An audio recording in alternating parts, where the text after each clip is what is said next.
In section 8.4, we prove the converse of the rates distortion theorem. Here is the idea.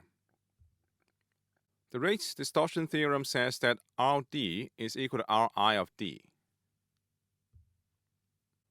We will prove that for any achievable rates distortion pair Rd, R is greater than or equal to Ri of d. Recall from definition 8.13 that the rates distortion function Rd is the minimum of all rates R for a given distortion d such that Rd is achievable. Then we fix d and minimize R over all achievable pairs Rd to conclude that Rd is greater than or equal to Ri of d.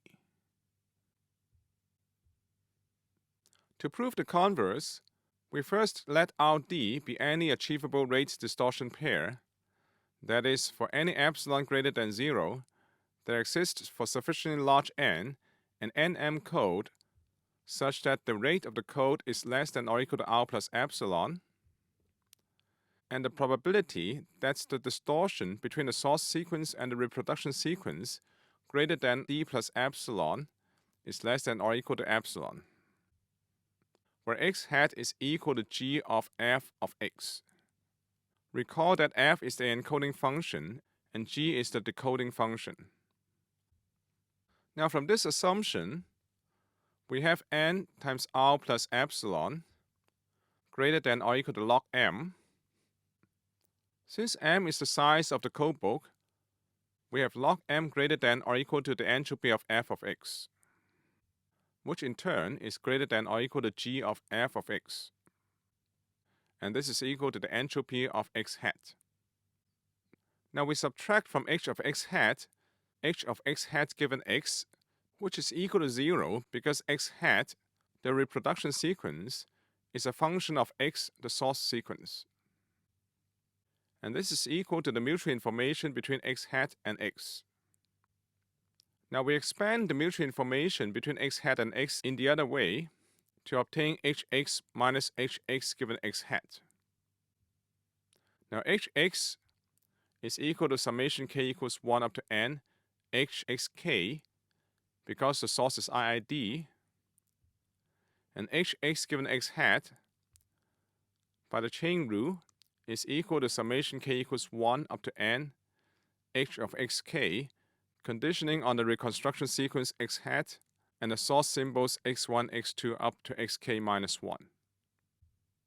Now for this conditional entropy, it is upper bounded by h of xk given xk hat because conditioning does not increase entropy. What we have done here is to drop all the random variables in the conditioning except for the random variable xk hat. And this is equal to summation k equals 1 up to n h of xk minus h of xk given xk hat, which is equal to I xk xk hat.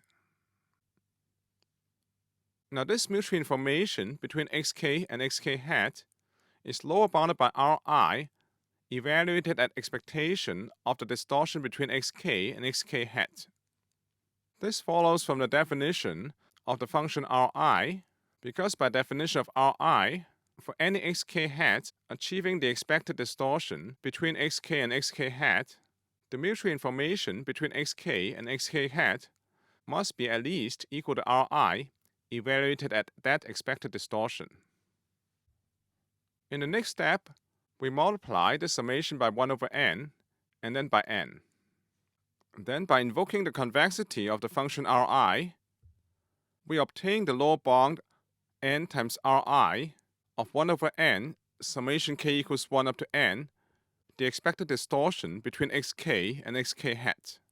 Here, what we have done is to move the averaging outside Ri into Ri. Now 1 over n summation k equals 1 up to n, the expected distortion between xk and xk hat, is simply the expected distortion between the source sequence x and the reproduction sequence x hat. Now let d max, where this d is the small d, be the maximum of dx x hat over all x and x hat. That is, d max is the maximum value in the distortion table. Then the expected distortion between x and x hat is equal to the expected distortion between x and x hat given dx x hat is greater than d plus epsilon times the probability that dx x hat is greater than d plus epsilon, plus the expectation of dx x hat given dx x hat is less than or equal to d plus epsilon times the probability that dx x hat is less than or equal to d plus epsilon. Now the expectation of dx x hat given that dx x hat is greater than d plus epsilon is at most equal to d max by definition of d max. And the probability that dx x hat greater than d plus epsilon by our assumption of the code is less than or equal to epsilon. And the expectation of dx x hat given dx x hat is less than or equal to d plus epsilon evidently is less than or equal to d plus epsilon, and the probability that dx x hat is less than or equal to d plus epsilon is upper bounded by 1. And so we obtain the upper bound d plus d max plus 1 times epsilon. That is, if the probability that the average distortion between the source sequence x and the reconstruction sequence x hat exceeds d plus epsilon is small,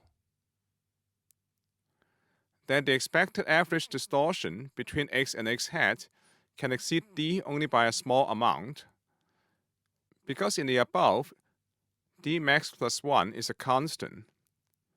And so if epsilon is small, then d max plus 1 times epsilon is also small.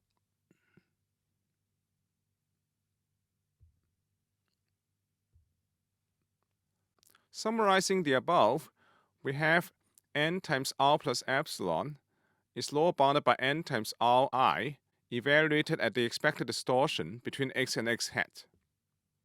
Now we cancel n from both sides to obtain r plus epsilon is greater than or equal to ri, evaluated at the expected distortion between x and x hat. Now since the expected distortion between x and x hat is upper bounded by d plus d max plus 1 times epsilon, we obtain the lower bound ri evaluated at d plus d max plus 1 times epsilon, because ri of d is non-increasing in d. Now observe that Ri of d being convex implies that it is continuous in d. By letting epsilon goes to 0, we have R greater than or equal to the limit as epsilon tends to 0, Ri of d plus d max plus 1 times epsilon. By continuity, we can move the limit inside the function Ri so that this goes away, and therefore we have R greater than or equal to Ri of d. Finally, we minimize R over all achievable pairs Rd for a fixed d to obtain Rd greater than or equal to Ri of d. This completes the proof of the converse of the rate distortion theorem.